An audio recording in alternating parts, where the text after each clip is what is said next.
everybody, welcome to Everything Dogs YouTube channel. If you're new here, I'm Denise Mazzola, this is Geo, this is Minty, and we produce videos that are going to help you guys either train your dog to a certain behavior, stop a certain behavior, and most recently I do a lot of conversation and training on aggression and reactivity because it is the #1 problem out there with most pet dogs. And what I want you to sort of understand today about aggression and reactivity is there are root causes that could be any number of things. So you could have a root cause of your dog was attacked in puppy kindergarten and now they're petrified of other dogs and they're reacting on walks. You could have a root cause of genetics. Mom was nervous in a wreck and now you have a puppy that's also nervous in a wreck and doesn't like new people. I met a 12-week-old puppy yesterday that is petrified of people. Never came up to me, from a breeder, purebred dog, really hard, a really challenging situation because the puppy is 12 weeks old and is just not friendly. And I worry about how that's going to manifest. So anyway, there's lots of reasons, health reasons, being in pain, genetics, of why dogs can be aggressive and reactive. But the sort of #1 issue that's happening with all of those dogs are their nervous system is dysregulated. And I know there's a lot of conversation about emotional dysregulation in kids these days as well, but we're going to stick to dogs because, dogs. So emotional dysregulation, if you're not sure if your dog is emotionally dysregulated, then some of these may sound familiar to you. Your dog barks and carries on in the car at things that he sees out the window, at other dogs, at people out the window. Your dog may bark at the TV anytime he hears a sound. Your dog may fence run in your own backyard or bark at neighbors that are neighbors to you in the backyard.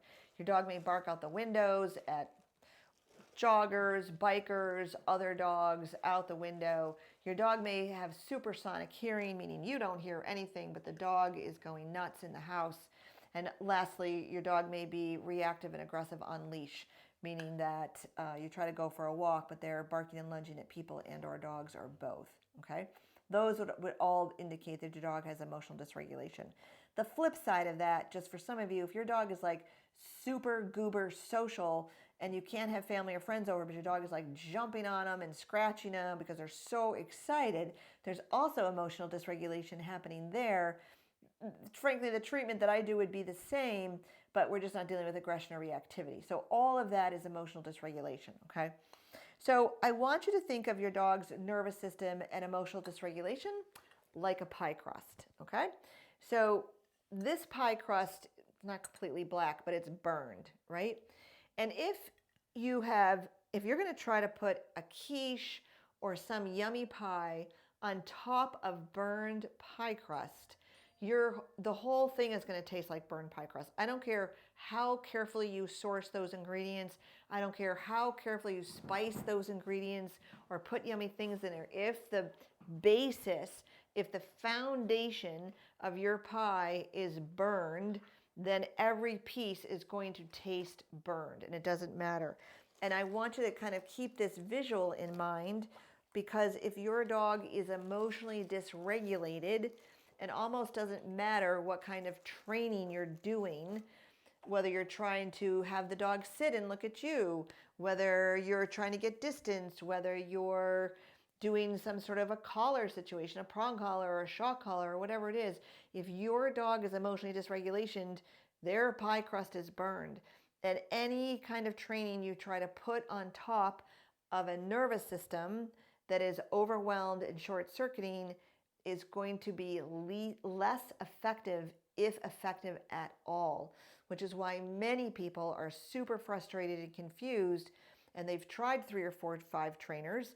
They've tried everything from balance trainers to cookie trainers to prong collars, shock collars, you name it, and nothing has worked. Well, one of many reasons, I'm just talking about one today, is because their nervous system is out of whack, is overwhelmed and short-circuiting. And when that is happening, they cannot process information.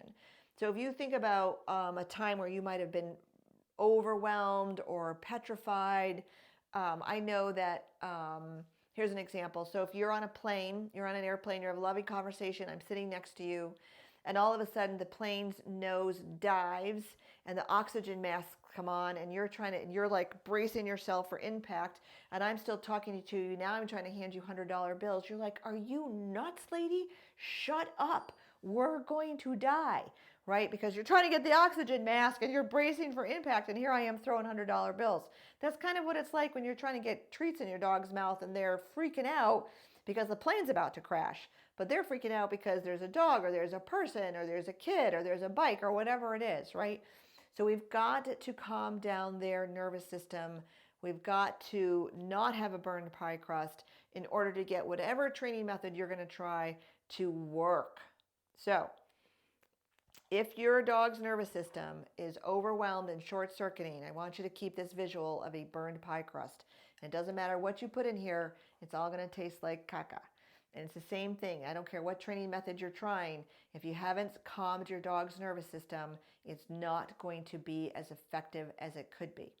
Listen, guys, we're always getting ready. Well, not always getting ready, but we often will have a free webinar, Dog Aggression, Fact versus Fiction.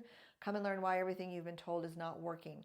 Drop the word CALM, C-A-L-M, in the comments, and we will either send you the webinar registration link if we're getting that close to it, or we will send you the webinar priority waitlist so that you'll be the first on the list to know that. You can also subscribe here so that you don't miss any videos that we are posting. And you can also check out our website, which is www.everythingdognh, as in New Hampshire, only because it was cheaper than just Everything Dog. And you can look at our on-demand courses there. There's one on reactivity. There's a free ebook. There's lots of cool things that you can check out there. So I will see you on our next video, and have a great day.